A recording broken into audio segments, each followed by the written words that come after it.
नमस्कार मेरे विद्यार्थी मित्रों। आज हम आरोह क्लास 12th हिंदी के चैप्टर नंबर 3 पर चर्चा करेंगे। चैप्टर नंबर 3 में दो कविताएं हैं, कविता के बहाने और बात सीधी थी पर। दोनों ही कविता आधुनिक काल की हैं और कुंवर नारायण जी द्वारा रचित हैं। ये दोनों ही कविता सरल भाषा में हैं और साथ ही जो कुंवर नारायण जी हैं, इनकी कविता में व्यर्थ का उलझाव नहीं है, अखबारी सतहीपन नहीं है और वैचारिक धुंध नहीं है। इनके बजाय संयम, परिष्कार और साफ सुथरापन इनकी कविताओं में दिखाई देता है। भाषा और विषय की विविधता इनकी कविताओं के विशेष गुण माने गए हैं। चलिए थोड़ा सा इनका परिचय भी आपको बता देती हूँ। ये हैं कुंवर नारायण जी, जिनका जन्म 1927 में हुआ और मृत्यु इनकी 2017 में हुई। तो आधुनिक काल के कवि हैं ये। इनका परिचय इस प्रकार है। हिंदी कविता के सशक्त हस्ताक्षर हैं। इनका जन्म 19 सितंबर 1927 को फैजाबाद उत्तर प्रदेश में हुआ था और इनकी प्रारंभिक शिक्षा घर पर ही हुई। विश्वविद्यालय स्तर की शिक्षा इन्होंने लखनऊ विश्वविद्यालय से पूरी की। इन्होंने अनेक देशों की यात्रा की। कुंवर नारायण ने सन 1950 के आसपास काव्य लेखन की शुरुआत की। इनको सारे पुरस्कार मिले हुए हैं। कबीर सम्मान, व्यास सम्मान, लोहिया सम्मान, साहित्य अकादमी पुरस्कार, ज्ञानपीठ पुरस्कार, केरल का कुमारन आसान पुरस्कार। और इनकी रचनाएं हैं वो काव्य चक्रव्यूह, हम तुम, अपने सामने, कोई दूसरा नहीं, इन दिनों। और इन दिनों जो काव्य संग्रह, उसी से ये कविता के बहाने ये रचना ली गई है। फिर प्रबंध काव्य इनका है आत्मजयी और कहानी संग्रह आकारों के आसपास। और समीक्षा क्या होती है, जिसमें गुण दोष दोनों बताए जाते हैं, तो वो है आज और आज से पहले। चलिए शुरू करते हैं। इनकी विशेषता मैंने पहले ही आपको बता दी और इनकी भाषा सहज और सौंदर्य बोध से युक्त होती है। और कविता के बहाने इस कविता में कवि ने क्या बताने की कोशिश की है कि कविता के अस्तित्व के बारे में संशय हो रहा है कि आगे जाकर कविताओं जो रची जा रही हैं कवियों के द्वारा, इनका अस्तित्व रहेगा या नहीं। इस बात का ही संशय कवि इस कविता के माध्यम से प्रकट कर रहे हैं। तो ये कविता है, ये एक यात्रा है जिसकी तुलना चिड़िया से की है, फूल से की है और बच्चे से की है। और कवि इस कविता के माध्यम से क्या बताना चाहते हैं कि जो चिड़िया है, चिड़िया की तरह कविता उड़ान भरती है, लेकिन चिड़िया का दायरा सीमित है, वो इस घर से उस घर तक जाती है। लेकिन कवि की कल्पना की उड़ान का कोई सीमित दायरा नहीं है, वो तो असीमित है। कवि तो कहाँ तक भी सोच सकता है। तो बोलते ना, जहाँ न पहुँचे रवि वहाँ पहुँच जाए कवि। तो कवि की कल्पना का कोई अंत नहीं है, वो कहाँ तक भी, कहीं पर भी कविता रच सकता है। कोई भी वस्तु को देखकर, कोई भी चित्र को देखकर, कोई भी घटना को देखकर, कहीं भी, क्योंकि उसकी कल्पना का कोई अंत नहीं है। ऐसे ही फूलों की तरह बताया कि कविता में खुशबू होती है, लेकिन फूल भी मुरझा जाते हैं, उनका दायरा भी सीमित होता है। लेकिन कविता कभी मुरझाती नहीं है, उसका तो सीमित दायरा नहीं होता, वह अनंत होती है। फिर बच्चों का भी बताया है कि कविता बच्चों के समान होती है ना। तो चलिए हम इसको विस्तृत रूप से थोड़ा समझते हैं। तो पहली कविता कौन सी है? कविता के बहाने। हमने पढ़ा था कि इन दिनों जो इनकी रचना काव्य संग्रह है, उससे ये कविता ली गई है। कविता एक उड़ान है चिड़िया के बहाने, कविता की उड़ान भला चिड़िया क्या जाने। बाहर भीतर इस घर उस घर, कविता के पंख उड़ने के माने चिड़िया क्या जाने, है ना। तो इसमें कवि क्या कह रहे हैं? कवि वर्णन कर रहे हैं कि कविता की कल्पना बहुत गहरी उड़ान होती है, मोहक उड़ान होती है कल्पना की। कवि की कल्पना की वह चिड़िया की उड़ान को देखकर नई नई कल्पनाएं प्रस्तुत करती है। कविता समय उड़ान भरी होती है, उसमें नए नए भाव होते हैं, विचार होते हैं।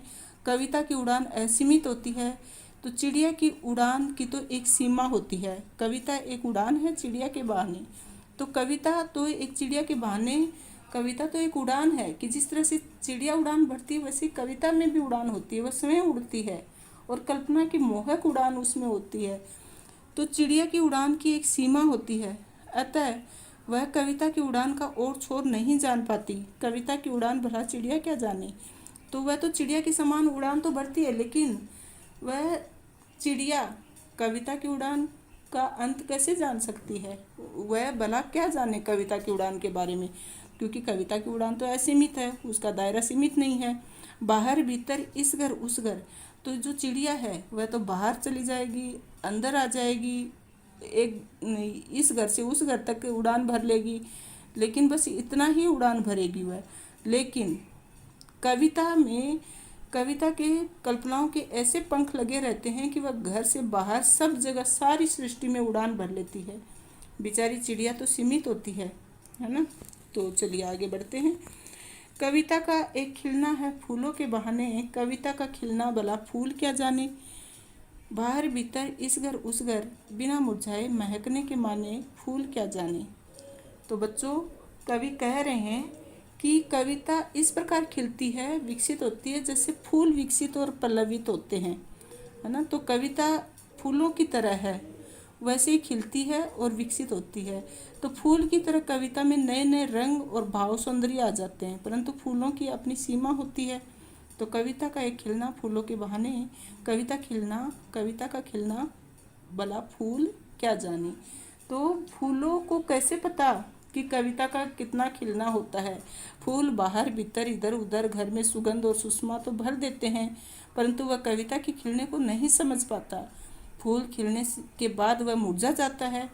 इस घर उस घर, बिन मुरझाए महकने के माने फूल क्या जाने। तो जो फूल है वह तो थोड़ी देर में मुरझा जाता है, और इस ये कविता है, इसका खिलना और सुगंध फैलाना सीमित प्रक्रिया है। अब आज हम जो कविता पढ़ रहे हैं, पता नहीं कवि ने कब रची थी, लेकिन आज तक हम इसको पढ़ रहे हैं, तो ये तो अनंत है, इसकी सीमा का कोई दायरा नहीं है। ये तो आगे आगे तक पीढ़ियां दर पीढ़ियां उनकी कविता पढ़ते जाएंगे।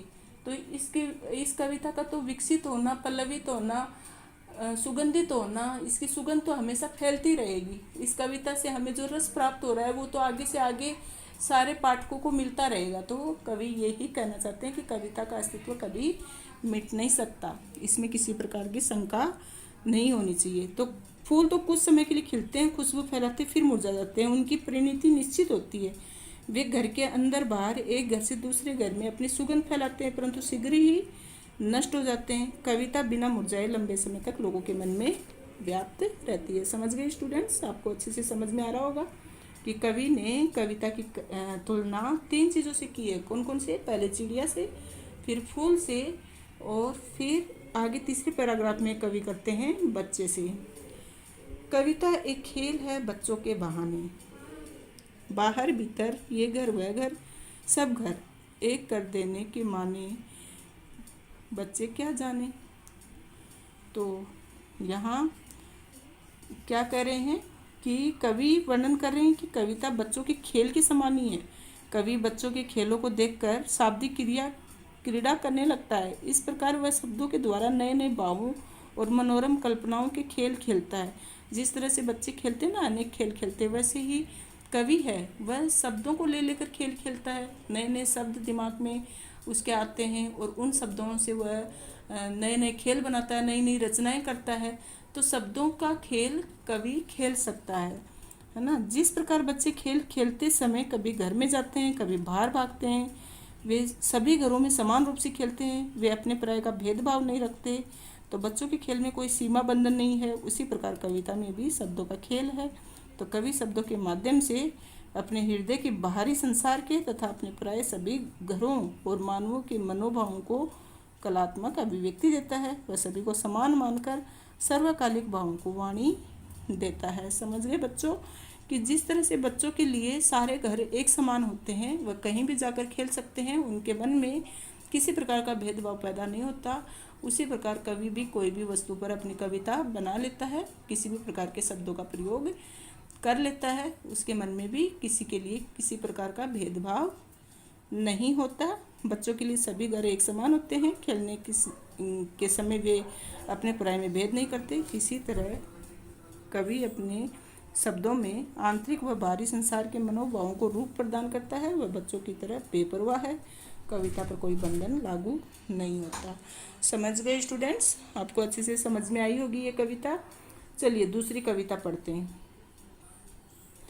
बात सीधी थी पर, तो इसमें कवि क्या कहना चाहते हैं कि बात को लोग तोड़ मरोड़ कर पैदा करते हैं, सामने प्रस्तुत करते हैं। सीधे सरल शब्दों को कहने का प्रयास करना चाहिए। भाषा के फेर में पड़ने से बात स्पष्ट नहीं हो पाती, कविता में जटिलता बढ़ जाती है तथा अभिव्यक्ति में उलझाव आ जाता है। अतएव अच्छी बात अथवा अच्छी कविता के लिए शब्दों का चयन, भाषागत प्रयोग सहज होना चाहिए, नितांत अपेक्षित है ये बात। तभी हम कविता के द्वारा सीधी बात कह सकते हैं। कोई भी किसी भी तरह की कविता रचते हैं तो उस कविता में ऐसा पेज न फंसाएं कि पाठक को समझ में ही ना आए। तो भाषा को हमेशा सहज तरीके से प्रस्तुत करना चाहिए। और बात सीधी थी पर कवि कहना चाहते हैं कि एकदम बात सीधी सादी बात को इस तरह से अटका दिया कि जो बात थी उसका मूल भाव ही खत्म हो गया। चलिए शुरू करते हैं। बात सीधी थी पर एक बार भाषा के चक्कर में जरा टेढ़ी फंस गई। उसे पाने की कोशिश में भाषा की उलट पलट, तोड़ा मरोड़ा, घुमाया फिराया कि बात या तो बने या फिर भाषा के बाहर आए, लेकिन इससे भाषा के साथ साथ बात और पेचीदा होती चली गई। तो सीधी सरल का मतलब है सहज एकदम, और चक्कर मतलब उसके प्रभाव में आकर, टेढ़ा फंसना मतलब बुरा फंसना, पेचीदा मतलब कठिन मुश्किल। तो कवि वर्णन कर रहे हैं कि मेरे मन में एक सीधी सरल सी बात थी जिसे मैं कहना चाहता था, परंतु उसे व्यक्त करने के लिए बढ़िया बढ़िया सी भाषा का प्रयोग करने के चक्कर में उसकी सरलता समाप्त हो गई। अब मैं आपको कोई लेसन पढ़ा रही हूँ, कोई पाठ पढ़ा रही हूँ, और मैं सोचूं कि इसको ना मैं इस तरह से प्रस्तुत करूँ कि बच्चों को और ज़्यादा अच्छे से समझ में आए, लेकिन उसको और ज़्यादा महत्वपूर्ण बनाने के चक्कर में कहीं मैं उस पाठ का मूल भाव ही ना भूल जाऊँ। तो यही बात कवि कहना चाहते हैं कि किसी भी भाषा को और ज़्यादा प्रभावशाली बनाने के चक्कर में, उसमें और ज़्यादा सुंदरता पैदा करने के चक्कर में हम कहीं वो सीधी सी बात को टेढ़ा ना बना दें, ताकि मतलब उसका जो बात का अर्थ था वही किसी को समझ में ना आए। तो इन पंक्तियों में कवि क्या कहना चाहते हैं कि बात तो सीधी थी, सरल सी थी जिसे मैं कहना चाहता था, परंतु मैं उसे व्यक्त करने के लिए बढ़िया बढ़िया सी भाषा का प्रयोग करना चाहता था और भाषाई प्रभाव दिखाना चाहता था, और उस प्रभाव से उसकी सरलता ही समाप्त हो गई। तो इसका मतलब ये है कि शब्द जाल में सरल बात भी जटिल हो गई। तो कवि क्या कहता है कि तब उस बात को कहने के लिए मैंने भाषा को, शब्दों को बदलने का प्रयास किया, और भाषा को उल्टा पलटा, घुमाया फिराया, तोड़ा मरोड़ा, काट छाट कर आगे पीछे किया। तो ऐसा प्रयास इसलिए किया कि मूल बात सरलता से व्यक्त हो सके, और मैंने कोशिश की या तो मेरे मन की बात सहजता से व्यक्त हो जाए या फिर भाषा के जंजाल से छूटकर बाहर आए, परंतु ये दोनों बातें ही नहीं हो सकी। तो बात और ज़्यादा पेचीदा हो गई, और इस प्रयास में स्थिति इतनी खराब हो गई कि भाषा और अधिक जटिल हो गई और मेरी बात उसके जाल से उलझकर रह गई। इस तरह भाषा का परिष्कार बदलने के चक्कर में बात और जटिल हो गई। समझे बच्चों कि बात तो सीधी थी और उस बात को मैं और अधिक अच्छे से व्यक्त करना चाहता था, तो मैं भाषा के चक्कर में फंस गया, और उस भाषा के चक्कर में मैं उसको सहज तरीके से प्रस्तुत कर सकूं, उसके चक्कर में मैंने उसको तोड़ा मरोड़ा, काटा छाटा, और फिर क्या हुआ कि वो भाषा ऐसी हो गई कि उसका मूल रूप ही खत्म हो गया और वो और अधिक जटिल हो गई। तो मैं कोशिश ही कर रहा था कि मेरे मन की बात या तो सहजता से सबके सामने व्यक्त हो जाए या फिर भाषा के जंजाल से छूटकर मैं बाहर आ जाऊं, लेकिन ये दोनों ही बातें नहीं हो सकी, और इस प्रयास में इतनी स्थिति खराब हो गई कि ये भाषा और अधिक जटिल हो गई और मेरी बात उसके जाल में ही उलझ कर रह गई। इस तरह भाषा का परिष्कार करने के चक्कर में बात और जटिल हो गई। तो पढ़े बच्चों। चलिए, सारी मुश्किल को धैर्य से समझे बिना मैं पेज को खोलने की बजाय उसे बेतरह कसता चला जा रहा था, क्योंकि इस करतब पर मुझे साफ सुनाई दे रही थी तमाशबिनों की शाबाशी और वाह वाह। तो कवि क्या कह रहे हैं कि भाषा के चक्कर में फंसी बात को धैर्यपूर्वक सुलझाने की कोशिश करने पर वो और अधिक उलझ गई और जिस प्रकार पेंच ठीक से न लगे तो उसे खोलकर बार बार कसने से उसकी चूड़ियाँ मर जाती हैं और ज़बरदस्ती की किया गया प्रयास निसफल होता है। इसी प्रकार बेवजह भाषा का पेच कसने से बात सहज और स्पष्ट होने की बजाय और अधिक क्लिष्ट हो जाती है। तो मैंने मतलब कोशिश की थी कि ये अच्छे से मैं प्रस्तुत कर सकूं, लेकिन ये फंस गई और इस तरह से फंसे कि जिस तरह से बार बार वो पेच को हम टाइट करने से उसकी चूड़ियाँ जो होती हैं पेच उसमें फिट नहीं होता और वो चूड़ी ख़त्म हो जाती हैं, वैसे ही इस बात को बार बार करने से वो और अधिक जटिल हो गई, क्लिष्ट हो गई। तो ज़बरदस्ती किया गया प्रयास निसफल हो गया। तो इस प्रकार बेवजह भाषा का पेच कसने से बात सरल और सहज होने के स्थान पर क्लिष्ट हो जाती है। तो कवि कहता है, क्योंकि इस कर्तव्य पर मुझे साफ सुनाई दे रही थी तमाशबीनों की शाबाशी और वाह वाह। तो कवि क्या कहता है कि ऐसा गलत काम करने पर वाह वाह करने वाले और शाबाशी देने वाले लोगों की कमी नहीं थी। उसके प्रोत्साहन से मेरी उलझन और बढ़ जाती थी और ये बात बिगड़ने से खुश होते थे। तो कवि क्या कहना चाहते हैं कि मेरी भाषा बिगड़ गई पूरी तरह से इस चक्कर में कि मैं भाषा को अच्छे से प्रस्तुत करूं, वो और अधिक जटिल बन गई। लेकिन वाहवाही देने वालों की कमी नहीं थी, इस पर भी वो लोग मेरे को वाहवाही दे रहे थे और बात का पेच खुलने के स्थान पर टेढ़ा होता गया और कवि उसे अनुचित रूप से कसता चला गया। इससे भाषा कठिन हो गई। शब्दों के प्रयोग पर दर्शक उसे प्रोत्साहन दे रहे थे और उसकी प्रशंसा कर रहे थे। आखिरकार वही हुआ जिसका मुझे डर था। जोर जबरदस्ती से बात की चूड़ी मर गई और वह भाषा में बेकार घूमने लगी। हार कर मैंने उसे कील की तरह उसी जगह ठोंक दिया। ऊपर से ठीक ठाक पर अंदर से न तो उसमें कसाव था। बात ने जो एक शरारती बच्चे की तरह मुझे खेल रही थी, मुझे पसीना पोंछते देखकर पूछा, क्या तुमने भाषा को सहूलियत से बरतना कभी नहीं सीखा?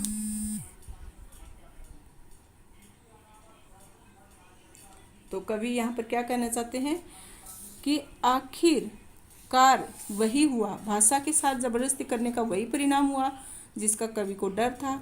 भाषा को तोड़ने मोड़ने के चक्कर में उसके मूल भाव का प्रभाव ही नष्ट हो गया।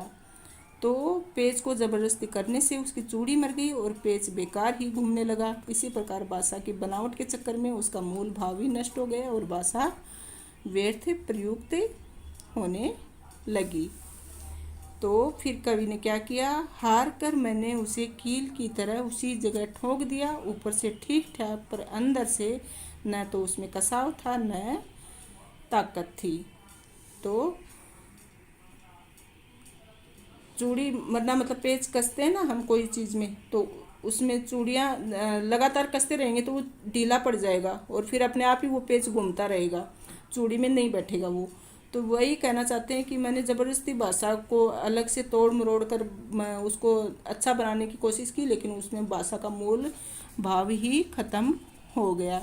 तो कवि वर्णन कर रहे हैं कि भाषा की तोड़ मरोड़ में उसमें पेच कसने में लगे रहने में जब मैं असमर्थ रहा, तब उसकी अभिव्यक्ति को चमत्कारी शब्दों से ठूंस ठांस कर ऐसे ही छोड़ दिया। तब अपनी अभिव्यक्ति को जानने से पेच को कील की तरह ठोक कर छोड़ दिया जाता है। उसी तरह मैंने भी ऐसा ही किया। वो जैसी थी भाषा उसको वैसे ही रहने दिया। तब कविता ऊपर से तो अच्छी ठीक ठाक प्रतीत हुई, पर अंदर से वह एकदम ढीली डाली और प्रभावहीन हो गई। तब उस अभिव्यक्ति में न तो कसावट थी, न प्रभाव था और न उसमें अपेक्षित प्रभाव ही रह गया। तो वो कविता को जब ऐसे ही छोड़ देता है तो उसमें मतलब बोलता है कि ऊपर से तो ठीक ठाक दिख रही थी, लेकिन अंदर से उसमें कोई चमत्कार नहीं था, उसमें उसका कोई प्रभाव नहीं था, क्योंकि उसका तो मूल भाव ही खत्म हो गया। तो आगे कहते हैं कि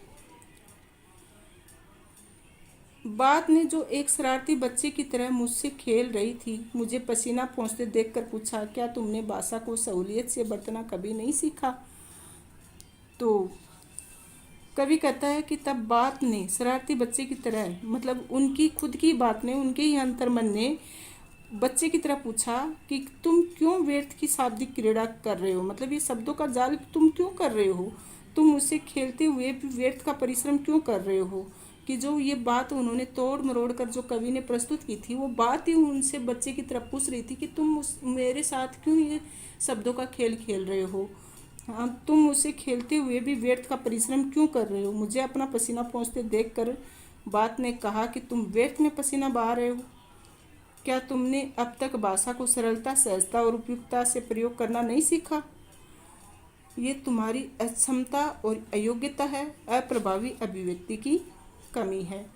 तो कवि की खुद की बात नहीं, कवि को सवाल किया कि क्या तुम्हें भाषा को प्रस्तुत करना आता है? क्या सहज तरीके से, सरल भाव से तुम दूसरों के सामने अपनी बात को अभिव्यक्त कर सकते हो? तुमने अभी तक ये बात सीखी ही नहीं है और तुम अयोग्य हो, अप्रभावी हो और तुम्हारे अंदर अभिव्यक्ति की कमी है। तो इस तरह से कवि कहते हैं कि खुद भाषा ने उन्हें धिकारा, उनकी ही बात ने उनको धिकारा। तो ऐसी स्थिति में कवि की अभिव्यक्ति बाहरी तौर पर कविता जैसी लगती थी, परंतु उसके भावों की गहराई नहीं थी, शब्दों में ताकत की कमी थी और कविता प्रभावहीन हो गई। जब वह अपनी बात स्पष्ट नहीं कर सका तो बात ने शरारती बच्चे के समान पसीना पोंछते हुए कवि से पूछा, क्या तुमने कभी भाषा को सरलता, सहजता और सुविधा से प्रयोग करना नहीं सीखा? कविता के बहाने बात सीधी थी, पर इन दोनों ही कविताओं की चर्चा हम कर चुके हैं। इनके कवि कुंवर नारायण जी हैं। इन दोनों कविताओं में जो पहली कविता है कविता के बहाने, ये इन दिनों काव्य संग्रह से ली गई थी और इस कविता के माध्यम से कवि ने ये बताने की कोशिश की है कि कविता का दायरा सीमित नहीं है, वह असीमित होती है। और 3 उदाहरणों द्वारा कवि ने ये साबित किया है। पहला उदाहरण है कि जो चिड़िया होती है, वह चिड़िया के जैसे ही कविता भी इधर से उधर तक पहुंचती है, लेकिन चिड़िया का दायरा सीमित है। वह ये घर वह घर तक ही जाकर रुक जाती है, उसका खेलना फुदकना बंद हो जाता है, लेकिन कविता का दायरा असीमित है। वैसे ही कवि ने कविता की तुलना फूलों से की है कि जिस तरह से फूल सुगंधित होते हैं और अपनी खुशबू चारों तरफ फैलाते हैं, माहौल को महका देते हैं, वैसे ही कविता भी रसमय होती है। वह भी चारों तरफ का माहौल सुगंधित बना देती है, रसमय बना देती है। लेकिन फूल तो शाम होते होते मुरझा जाते हैं, पर कविता कभी मुरझाती नहीं। वह तो एक बार बन जाती है तो अनंत काल तक अपना रस दूसरे लोगों तक पहुंचाती रहती है, अपनी खुशबू हमेशा नए माहौल में पैदा करती रहती है। और तीसरे उदाहरण में कवि ने कविता की तुलना बच्चों से की है कि बच्चों में जिस तरह से उमंग और उत्साह होता है और वो कहीं भी खेलने की जगह ढूंढ लेते हैं, कहीं भी खेलने लग जाते हैं, उनके लिए कोई पराया अपनापन ऐसा कोई उनके मन में भाव नहीं होता। वैसे ही कविता भी होती है। कविता भी कवि कहीं भी किसी भी माहौल में कभी भी अपने शब्दों से खेल लेता है कवि और शब्दों से कविता तैयार कर लेता है, लेकिन कविता का दायरा बहुत आगे तक होता है, असीमित होता है। और दूसरी जो कविता थी बात सीधी थी, पर इसमें कवि ने ये बताने की कोशिश की है कि मैंने एक कविता रची, वो कहनी तो सीधे तरीके से थी, लेकिन उसको मैं और अधिक अच्छे तरीके से प्रस्तुत करने के चक्कर में इतने उलटफेर में फंस गया, इतने शब्दों के जंजाल में फंस गया कि कविता का मूल भाव ही खत्म हो गया। तो जो बात सीधे तरीके से कहनी होती है उसको सीधे तरीके से ही लिखा जाना चाहिए, उसमें सौंदर्य पैदा करने वाले अलंकारिक शब्दों का प्रयोग नहीं करना चाहिए, क्योंकि उससे कविता का भाव खत्म हो जाता है और वो अस्पष्ट होती है और उसका मूल भाव खत्म हो जाएगा तो उसका प्रभाव पाठकों पर नहीं पड़ेगा। तो जो बात सीधी कहनी होती है उसको सीधे तरीके से ही सरल भाषा में प्रस्तुत करनी चाहिए। चलिए, इन दोनों की चर्चा बहुत हो चुकी विद्यार्थियों। अब हम इन दोनों कविताओं के महत्वपूर्ण प्रश्न उत्तरों पर चर्चा करने वाले हैं, बने रहिएगा। अगर इनके महत्वपूर्ण प्रश्न उत्तर आपको अच्छे से समझ में आ जाते हैं तो वीडियो को लाइक कर दीजिएगा और शेयर भी कर दीजिएगा और मेहरबानी करके चैनल को सब्सक्राइब भी कर दीजिएगा। तो चलिए शुरू करते हैं। किसी प्रकार का डाउट आपको नहीं रहेगा, बहुत अच्छे से आपको समझाएंगे सारे प्रश्नों के उत्तर। पहला प्रश्न है, इस कविता के बहाने बताएं कि सब घर एक कर देने के माने क्या हैं। माने मतलब अर्थ क्या है। तो इसका उत्तर इस प्रकार है, इसका अर्थ है भेदभाव, अंतर व अलगाववाद को समाप्त करके सभी को एक जैसा समझना। जिस प्रकार बच्चे खेलते समय धर्म, जाति, संप्रदाय, छोटा बड़ा, अमीर गरीब आदि का भेदभाव नहीं करते, उसी प्रकार कविता को भी किसी एक वाद या सिद्धांत या वर्ग विशेष की अभिव्यक्ति नहीं करनी चाहिए। कविता शब्दों का खेल है। कविता का कार्य समाज में एकता लाना है। बहुत ही अच्छा प्रश्न है, एग्जाम में आ सकता है। दूसरा प्रश्न है, उड़ने और खिलने का कविता से क्या संबंध बनता है? या फिर ऐसे पूछ सकते हैं, कविता के बहाने उसकी उड़ान और उसके खिलने का आशय स्पष्ट कीजिए। तो उत्तर इस प्रकार है, कवि ने बताया कि चिड़िया एक जगह से दूसरी जगह उड़ती है, इसी प्रकार कविता भी हर जगह पहुंचती है। उसमें कल्पना की उड़ान होती है। कवि फूल खिलने की बात करता है। दूसरे शब्दों में कवि का आधार प्राकृतिक वस्तुएं हैं, वह लोगों को अपनी रचनाओं से मुग्ध करती है। आपने अगर कविता अच्छे से समझी है बच्चों, तो इसके प्रश्न समझना बहुत आसान है और इसके उत्तर लिखना बहुत आसान है। चलिए, प्रश्न नंबर 3, कविता और बच्चे को समानांतर रखने के क्या कारण हो सकते हैं? तो उत्तर है, कविता और बच्चों की क्रीड़ा क्षेत्र का स्थान व्यापक होता है, मतलब खेलने का स्थान व्यापक होता है। बच्चे खेलते कूदते समय काल, जाति, धर्म, संप्रदाय आदि का ध्यान नहीं रखते। वे हर जगह, हर समय, हर तरीके से खेल सकते हैं। उन पर कोई सीमा का बंधन नहीं होता। कविता भी शब्दों का खेल है। शब्दों के इस खेल में जड़, चेतन, अतीत, वर्तमान, भविष्य आदि उपकरण मात्र हैं। इसमें निस्वार्थता होती है। बच्चों के सामने असीम होते हैं। बच्चों के सपने असीम होते हैं, मतलब उनकी कोई सीमा नहीं होती बच्चों के सपनों की। वो कहीं भी जाकर खेल सकते हैं। उनमें जाति भेदभाव ऐसी भावना नहीं होती। कोई भी जगह वो खेलने के लिए ढूंढ लेते हैं। वैसे ही कवि की कल्पना की भी कोई सीमा नहीं होती। वो कहीं भी पत्थर पे भी कविता लिख सकता है, चांद पर भी लिख सकता है, पेड़ पर भी लिख सकता है, मकान पर भी लिख सकता है, औरत पर भी कविता लिख सकता है। किसी भी जड़ और अचेतन, चेतन, सब पर कविता कवि लिख सकता है। इसके लिए उसका दायरा असीमित होता है और उसकी कोई सीमा नहीं होती। चलिए, प्रश्न नंबर 4, कविता के संदर्भ में बिना मुरझाए महकने के माने क्या होते हैं? तो इसका अर्थ है, इसका उत्तर लिखेंगे। कवि कहता है कि फूल एक निश्चित समय पर खिलते हैं, उनका जीवन भी निश्चित होता है, परंतु कविता के खिलने का कोई निश्चित समय नहीं होता। उसकी जीवन अवधि असीमित है, वे कभी नहीं मुरझाती। उनकी कविताओं की महक सदैव फैलती रहती है। बच्चों, अगला प्रश्न है, बात और भाषा परस्पर जुड़े होते हैं, किंतु कभी कभी भाषा के चक्कर में सीधी बात भी टेढ़ी हो जाती है। कैसे? इसका उत्तर है, बात का अर्थ है भाव, भाषा उसे प्रकट करने का माध्यम है। दोनों का चोली दामन का साथ है, किंतु कभी कभी भाषा के चक्कर में सीधी बात भी टेढ़ी हो जाती है। इसका कारण यह है कि मनुष्य शब्दों के चमत्कार में उलझ जाता है।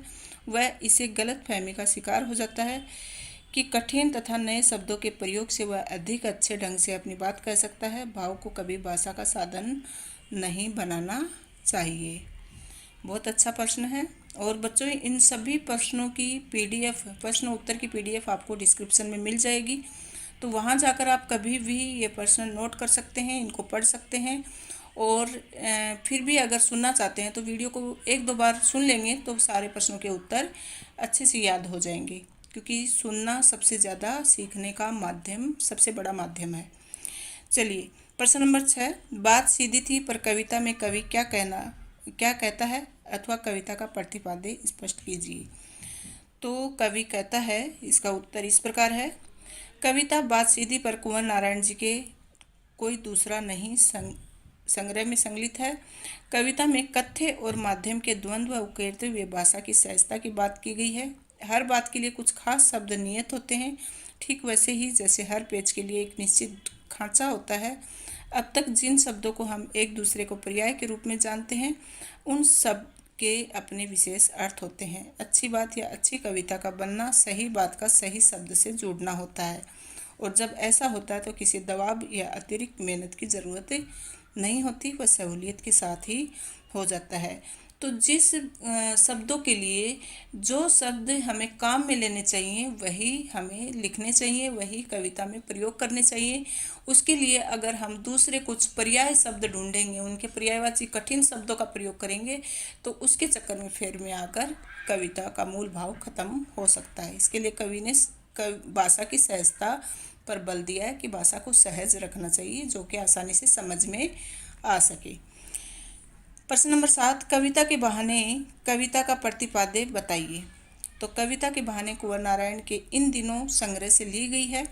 आज का समय कविता के वजूद को लेकर आशंकित है। शक है कि यांत्रिकता के दबाव में कविता का अस्तित्व ही नहीं रहेगा। ऐसे में ये कविता की अपार संभावना को टटोलने का एक अवसर देती है। तो कवि क्या कहना चाहता है कि आगे आगे जो मशीनरी का टाइम आ गया है, टेक्नोलॉजी का टाइम आ गया है, उसमें कविताओं को कौन पढ़ेगा, कौन देखेगा। तो ये शायद कविताएं रहेंगी ही नहीं आगे आने वाले समय में। तो इस कविता के माध्यम से कवि ने कि कविता आगे तक बनी रहेगी, उसको लोग आगे भी पसंद करेंगे और उसका अस्तित्व बहुत आगे तक रहेगा, इस कविता के माध्यम से उन्होंने दावा किया है। तो संभावना बताई है। कविता के बहाने ये एक यात्रा है जो चिड़िया फूल से लेकर बच्चे तक की है। एक और प्रकृति है, दूसरी ओर भविष्य की ओर कदम बढ़ाता बच्चा। कहने की आवश्यकता नहीं कि चिड़िया की उड़ान की सीमा है, फूल खिलने के साथ उसकी परिणति निश्चित है, लेकिन बच्चे के सपने असीम हैं। बच्चों के खेल में किसी प्रकार की सीमा का कोई स्थान नहीं होता। कविता भी शब्दों का खेल है और शब्दों के इस खेल में जड़, चेतन, अतीत, वर्तमान, भविष्य सभी उपकरण मात्र हैं। तो इसलिए चाहे घर की सीमा हो, भाषा की सीमा हो या फिर समय की सीमा क्यों न हो, कविता का दायरा असीमित होता है। भाषा को सहूलियत से बरतने का क्या अभिप्राय है? बहुत अच्छा प्रश्न है कि भाषा को तरीके से बरतना चाहिए, उपयोग में लाना चाहिए। तो इसका क्या अभिप्राय है? तो इसका अर्थ ये है कि कोई भी रचना करते समय कवि को आडंबरपूर्ण, भारी भरकम, समझ में न आने वाली शब्दावली का प्रयोग नहीं करना चाहिए। अपनी बात को सहज और व्यवहारिक भाषा में कहना चाहिए ताकि आप लोग कवि की भावना को समझ सकें। बच्चों, अगर आपने वीडियो देखा है और उसके बाद में प्रश्न उत्तर आप समझ रहे हैं तो उसके बाद एक बार और वीडियो को देख लीजिएगा। आपके लिए इतना आसान हो जाएगा कि ज़िंदगी में आपको एग्ज़ाम देने तक आपको फिर से ये प्रश्न उत्तर नहीं देखने पड़ेंगे। चलिए, ये मेरा अनुभव है इसलिए आपसे शेयर कर रही हूँ। प्रश्न नंबर 8, बात के भाषा में उलझने पर कवि ने क्या किया?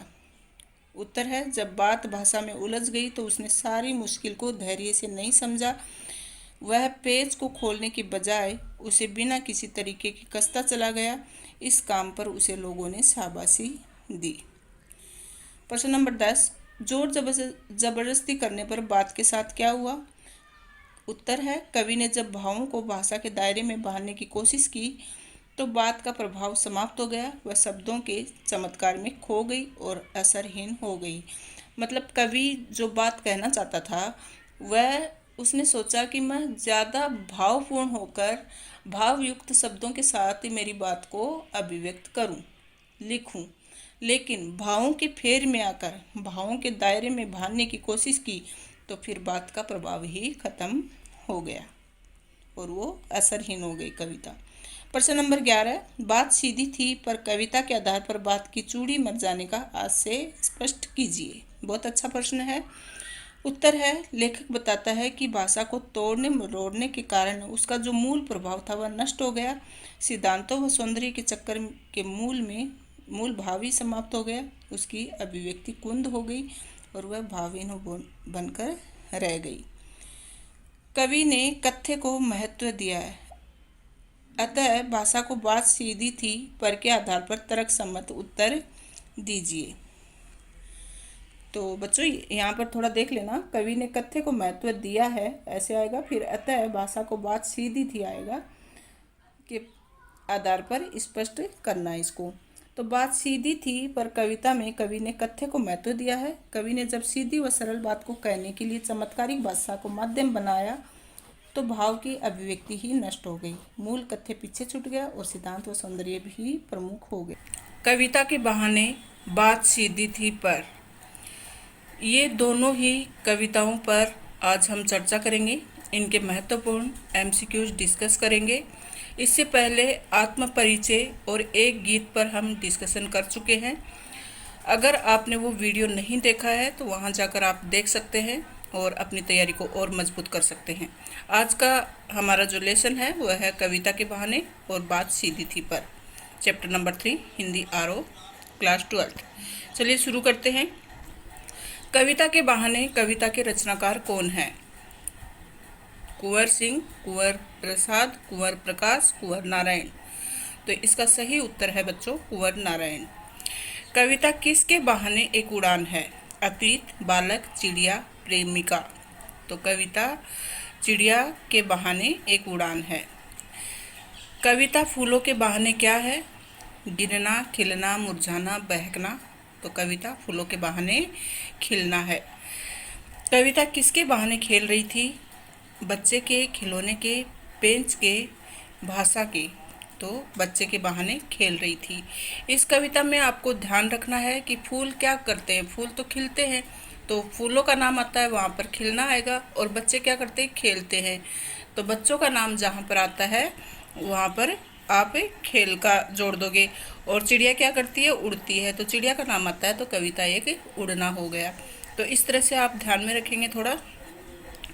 सब घर एक कर देने का आशय है, भेदभाव नहीं रखना, तोड़फोड़ करना, सीमा में रहना, शोर मचाना। तो इसका सही उत्तर है भेदभाव नहीं रखना। बात सीधी थी पर कविता के कवि कौन हैं? तो इसके भी कवि कौन हैं? कुंवर नारायण हैं। और इसके बहाने, कविता के बहाने इसके भी कवि कौन हैं? कुंवर नारायण हैं। और बात सीधी थी, इसके भी कवि कौन हैं? कुंवर नारायण हैं। सीधी सी बात किसके चक्कर में फंस गई? अच्छा प्रश्न है। तो भाव के, छंद के, अलंकार के, भाषा के। तो यहाँ पर दिया है अलंकार के चक्कर में फंस गई। कवि किसे पाने की कोशिश करता है? बात को, पेंच को, कील को, कलम को। तो कवि बात को पाने की कोशिश करता है। बात बाहर निकलने की अपेक्षा कैसी हो गई? व्यर्थ हो गई, अनर्गल हो गई, पेचीदा हो गई, सहज हो गई।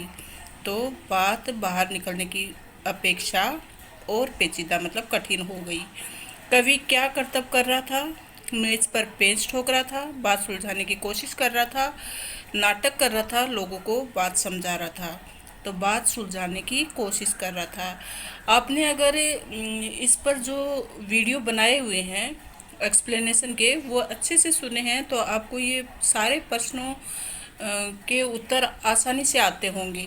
फिर भी अगर आपने वो वीडियो नहीं देखे हैं तो इन प्रश्नों के माध्यम से आपकी तैयारी हो जाएगी। इसके लिए एक एक प्रश्न को आपको देखना मतलब वीडियो सुनना आपके लिए ज़रूरी है। चलिए शुरू करते हैं आगे। बात कवि के साथ कैसे खेल रही थी? खिलौने के समान, खिलाड़ी के समान, बच्चे के समान, भाग्य के समान। तो बात कवि के साथ बच्चे के समान खेल रही थी। बात की चूड़ी मर जाना से कवि का तात्पर्य क्या है? बहुत ही अच्छा प्रश्न है, पूछा जा सकता है। तो बात की चूड़ी मर जाना का अर्थ है बात प्रभावहीन हो गई। मतलब कोई भी चीज़ होती है, उसका पेच हम जड़ते हैं और उसकी चूड़ी ख़त्म हो गई होती है, तो वो उसके कुछ मायने नहीं रहते, वो अच्छे से फिट नहीं हो पाती है, वो घूमती रहती है। इसी तरह बात की चूड़ी मर जाना का मतलब है कि बात में कुछ अब उद्देश्य नहीं रहा है, वो बात बेबात हो गई है। तो यहाँ पर है बात प्रभावहीन हो जाना, उसका कोई प्रभाव नहीं रहना। बात की पेंच खोलना प्रतीक से स्पष्ट होता है, स्पष्ट होना, समझना आना, उलझ जाना, बहस करना। तो बात की पेंच खोलना मतलब वो बात एकदम स्पष्ट हो गई। बात का शरारती बच्चे की तरह खेलना है बात समझ जाना, तर्कपूर्ण होना, समझ नहीं आना, प्रभावी होना। तो समझ नहीं आना, शरारती बच्चे की तरह खेलने का मतलब है कि बात समझ में ही नहीं आई। मुझे पसीना पोंछते देखकर पूछा में अलंकार है रूपक, अनुप्रास, उत्प्रेक्षा, ये मत। तो यहाँ पर देखो बच्चों, अनुप्रास की क्या पहचान है? आपको एक ही वर्ण बार बार दिखाई देगा, एक से अधिक बार दिखाई देगा। तो यहाँ देखो पसीना और पोंछते, लगातार पसीना में प है पहला वर्ण, फिर पोंछते में प है पहला वर्ण। तो इस तरह से अनुप्रास अलंकार की पहचान क्या है कि वर्णों के प्रारंभ में या बीच में कहीं भी आपको एक ही वर्ण की आवर्ती दिखेगी, मतलब वो वर्ण बार बार आएगा, तो वो अनुप्रास अलंकार होता है। कुंवर नारायण का जन्म किस सन में हुआ था? 1927 में कुंवर नारायण का हुआ था जन्म। कुंवर नारायण द्वारा रचित प्रबंध काव्य है रश्मिरथी, उर्वशी, आत्मजयी, कामायनी। तो आत्मजयी इनके द्वारा रचित प्रबंध काव्य है। कुंवर नारायण को किस कवि के नाम पर सम्मान मिला था? तो कुंवर नारायण को कबीर के नाम पर सम्मान मिला था। कविता के बहाने कविता कवि के किस काव्य संग्रह से ली गई है? बहुत अच्छा प्रश्न है, पूछा जा सकता है, ध्यान में रखना आपको। तो ये ली गई है इन दिनों काव्य संग्रह से। मतलब ऑप्शन देख लीजिए, इन दिनों कोई दूसरा नहीं, आमने सामने और चक्रव्यूह। तो ये जो कविता के बाने हैं कविता है, ये इन दिनों काव्य संग्रह से ली गई है। बात सीधी थी पर ये किससे ली गई है? ये ली गई है कोई दूसरा नहीं, काव्य संग्रह से। ध्यान में रखेंगे कि कविता के बहाने जो ली गई है वो इन दिनों से, और बात सीधी थी पर ये ली गई है कोई दूसरा नहीं, इस काव्य संग्रह से। कविता किसका खेल है? बच्चों का, चिड़िया का, शब्दों का, फूलों का? तो कविता शब्दों का खेल है। तो कविता में तो शब्द ही होते हैं ना, शब्द होते हैं और भाव होते हैं, तो कविता एक तरह से शब्दों का खेल है। बात सीधी थी पर में किस किस सहजता की बात कही गई है? व्यक्ति, समाज, देश, भाषा। तो इसमें भाषा की सहजता की बात कही गई है कि भाषा को सहज ही रखना चाहिए। अगर उसको हम और ज़्यादा अलंकारिक बनाने की कोशिश करेंगे तो उसका मूल भाव खत्म हो जाएगा और भाषा समझ में नहीं आएगी। आगे देखिए, कविता की उड़ान को कौन नहीं जान सकता? रसिक व्यक्ति, चिड़िया, कवि, समीक्षक। तो कविता की उड़ान को चिड़िया नहीं जान सकती। कविता के पंख लगा उड़ने से तात्पर्य है व्यर्थ लिखना, शब्द अर्थ में विसंगति, कल्पना करना, स्पष्ट करना। तो इसका सही उत्तर है कल्पना करना। पंख लगा उड़ने मतलब हम किसी व्यक्ति के बारे में भी बोल सकते हैं ना कि कोई ज़्यादा ही जब उड़ने लगता है, ज़्यादा ही मतलब डींगे हाँकने लगता है, कल्पना के संसार में डूबने लगता है, तो हम उसको कह देते हैं कि ये तो ज़्यादा ही उड़ रहा है। वैसे यहाँ पर पूछा गया है कि कविता के पंख लगा उड़ने से तात्पर्य क्या है? कि कल्पना करना। बिना मुरझाए महकने के माने में अलंकार कौन सा है? उपमा, रूपक, उत्प्रेक्षा, अनुप्रास। तो यहाँ भी बच्चों मुरझाए और महकने दोनों में मैं बार बार आया है, तो इसके लिए अनुप्रास अलंकार है। बात बाहर निकलने की अपेक्षा कैसी हो गई थी? बात पेचीदा हो गई थी। मतलब बात पहले भी आ चुका है ये प्रश्न, फिर से पूछा गया है कि बात बाहर निकलने की अपेक्षा सरल नहीं, वक्र नहीं, व्यर्थ नहीं, पेचीदा हो गई थी। ध्यान रखेंगे इस प्रश्न को। आडंबरपूर्ण शब्दों के प्रयोग से भाषा कैसी हो जाती है? तो हम बढ़ा चढ़ाकर अगर कोई चीज़ को लिखना चाहते हैं तो वो भाषा एकदम से आडंबरपूर्ण लगती है और वो अस्पष्ट हो जाती है। मतलब वो स्पष्ट नहीं होती है कि हमें समझ में नहीं आती कि इसमें बताया क्या गया है। कुंवर नारायण किस संवेदना के कवि हैं? ग्राम्य, नागर, कछुआई, व्याकुल। तो वो नागर संवेदना के कवि हैं। बात सीधी थी पर में कवि ने किस पर बल दिया है? तो भाषा की सहजता पर बल दिया। ये बार बार पूछा जा रहा प्रश्न है, इसका मतलब बहुत ही इम्पोर्टेंट है, आपको ध्यान में रखना है। अच्छी कविता का बनना सही बात का सही किससे जुड़ना है? तो अच्छी कविता का बनना व्यक्ति, संस्था, अर्थ, शब्द से जुड़ा हुआ है। बात की पेंच खोलना से कवि का क्या तात्पर्य है? बात का उलझना, बात का प्रभावहीन होना, बात का स्पष्ट होना, बात का तर्कपूर्ण होना। तो इसका तात्पर्य है बात का स्पष्ट होना। कवि से शरारती बच्चे के समान कौन खेल रही थी? तो बात खेल रही थी, ये पहले भी हम डिस्कस कर चुके हैं। भाषा के साथ साथ बात कैसी होती गई? पेचीदा होती गई। भाषा के क्या करने से बात और अधिक पेचीदा हो गई? तोड़ने मरोड़ने, उलटने पलटने, घुमाने फिराने, उपयुक्त सभी। तो उपयुक्त सभी आएगा कि बात को ज़्यादा तोड़ा मरोड़ा गया, उसको उल्टा पलटा गया, उसको घुमाया फिराया गया, तो बात निकलने के बजाय और ज़्यादा पेचीदा बन गई। बात कवि के साथ किसके समान खेल रही थी? तो बात कवि के साथ बच्चे के समान खेल रही थी। कवि ने कविता के लिए क्या उपमान दिया है?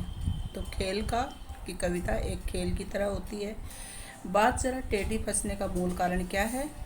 विवाद, अर्थवाद, संवाद, भाषा। तो इसका मूल कारण है अर्थवाद। उसका अर्थ निकालने के चक्कर में वो टेढ़ी होती गई। बिना मुरझाए क्या महकती है? कविता, सरिता, वनिता, हर्षिता। तो यहाँ पर कविता की बात हो रही है, तो इसका उत्तर भी आएगा कविता। बस बच्चों यहीं तक है। आई होप आपको ये वीडियो पसंद आया होगा। अगर पसंद आया है तो वीडियो को अधिक से अधिक शेयर करें, और आगे और क्या ज़रूरत है आपको ज़रूर कमेंट बॉक्स में लिखिएगा। Thank you so much.